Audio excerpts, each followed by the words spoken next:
Assalamualaikum warahmatullahi wabarakatuh. Selamat pagi.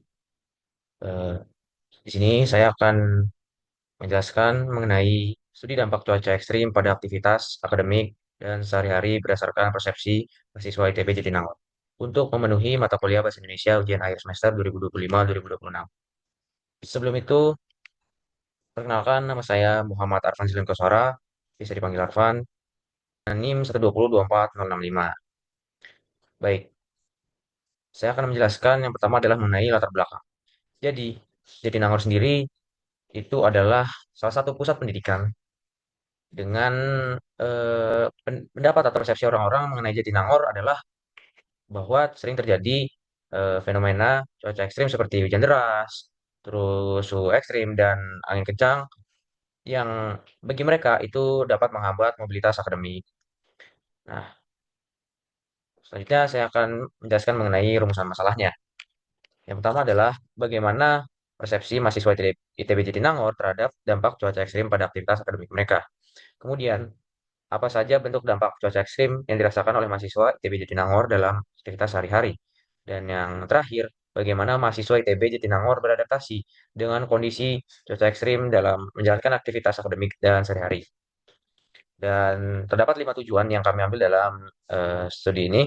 Yang pertama adalah mengetahui jenis cuaca ekstrim yang paling sering dirasakan oleh mahasiswa ITB Jatinangor.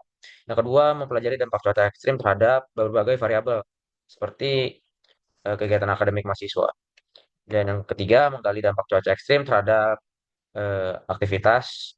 Dan yang keempat, memahami persepsi mahasiswa terhadap risiko cuaca ekstrim serta tingkat kesiapan mereka dalam menghadapi kondisi tersebut. Dan terakhir, memberikan rekomendasi berdasarkan persepsi mahasiswa agar kampus lebih siap menghadapi cuaca ekstrim baik itu dari sisi fasilitas, kebijakan maupun informasi.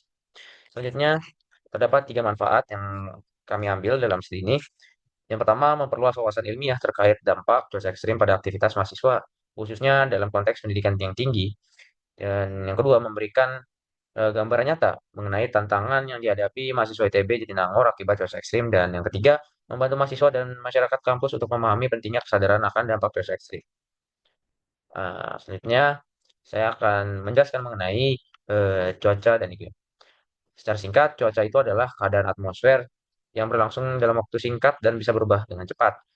Dan iklim sendiri adalah kurang lebih sama dengan cuaca, hanya saja eh, berbeda dalam jangka waktu.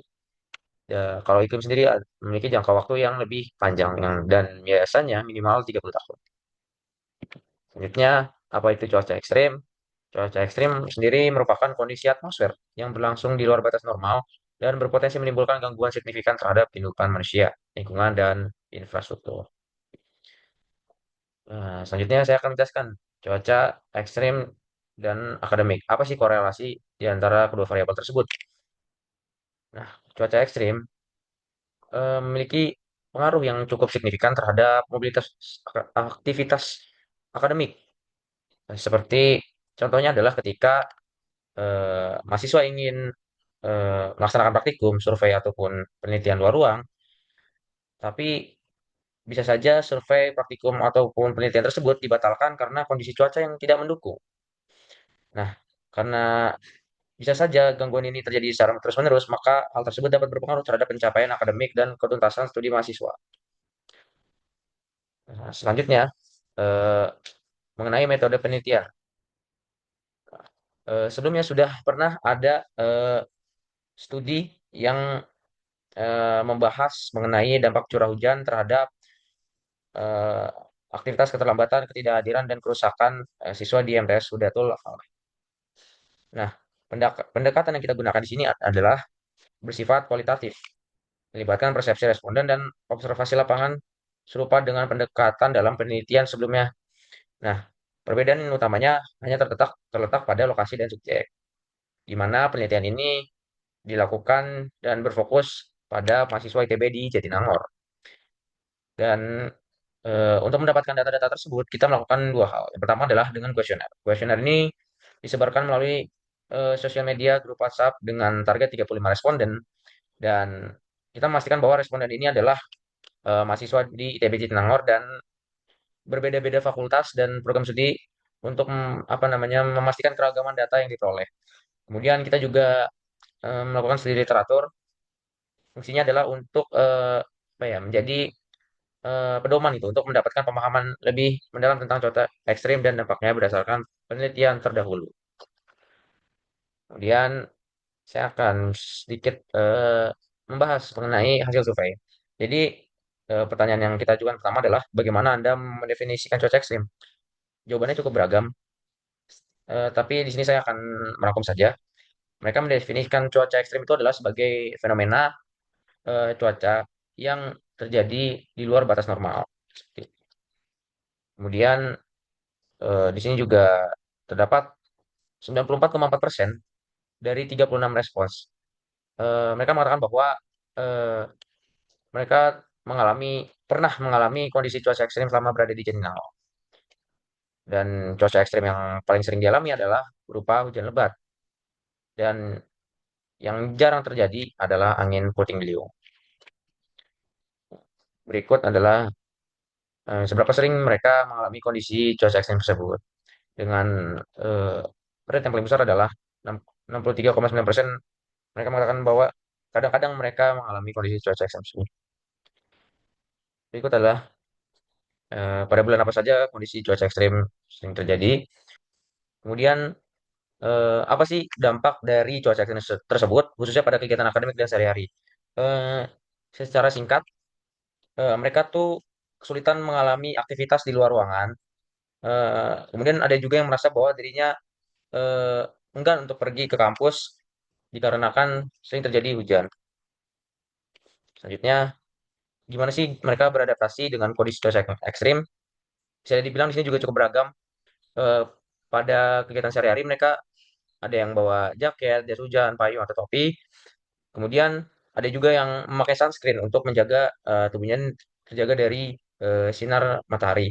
Ada juga yang untuk menjaga kesehatan mereka, mereka juga eh, minum vitamin dan istirahat yang cukup. Kemudian dampak cuaca ekstrim terhadap aktivitas akademik mahasiswa. Nah, di sini dampak yang cukup sering adalah eh, mereka terlambat hadir ke kelas. Kemudian ada juga risiko kerusakan perangkat elektronik serta suara deras yang mengganggu pada saat dosen menyampaikan materi. Selain itu, aktivitas kerja kelompok terhambat dan semangat belajar menurun akibat demotivasi yang dapat berdampak pada performa akademik. Kemudian dampak cuaca ekstrim terhadap aktivitas sehari-hari mahasiswa. Cuaca ekstrim juga mempengaruhi kondisi fisik dan mental. Secara singkatnya, secara mental, mahasiswa kerap merasa cemas terhadap kemungkinan bencana atau hal-hal sepele nih, seperti cucian yang tak kunjung kering dan pada akhirnya mengganggu konsentrasi belajar. Kemudian, cuaca buruk juga menyulitkan proses menjemur pakaian, menyebabkan bau tidak sedap akibat bakteri. Selanjutnya, bagaimana sih mahasiswa di ITB Jatinangor ini menghadapi cuaca ekstrem? Cukup beragam. Untuk adaptasi dalam eh, kegiatan di luar ruangan, biasanya mereka menyiapkan perlengkapan anti hujan seperti payung, jas hujan, dan cover tas. Dan untuk menjaga kesehatannya, mereka juga rutin berolahraga dengan mengonsumsi makanan bergizi, vitamin, dan menjaga pola tidur. Ada juga secara akademis, sebagian besar mereka ketika belajar, karena terganggu suara kerasnya hujan yang cukup ekstrim, mereka menggunakan headset dengan fitur noise cancelling agar tetap fokus. Dan kesimpulannya adalah, sebagian besar mahasiswa ITB Jatinangor mengetahui dan merasakan bahwa mereka pernah mengalami cuaca ekstrim di Jatinangor. Dan cuaca ekstrim ini berdampak pada beberapa variabel seperti akademik, mobilitas, kesehatan fisik, dan psikologis mereka. Dan bisa dibilang mereka juga cukup baik dalam beradaptasi dalam menghadapi cuaca ekstrim ini. Dan sarannya adalah dari pihak kampus sendiri diharapkan menyediakan sarana penunjang yang lebih memadai seperti memperbanyak jalur teduh serta koneksi internet yang stabil. Selain itu, diperlukan kebijakan perkuliahan yang fleksibel saat cuaca tidak bersahabat dan edukasi tentang kesiapsiagaan menghadapi cuaca ekstrim melalui informasi cuaca dan pelatihan adaptasi. Mungkin cukup sekian presentasi dari saya. Kurang lebihnya mohon dimaafkan. Wassalamualaikum warahmatullahi wabarakatuh.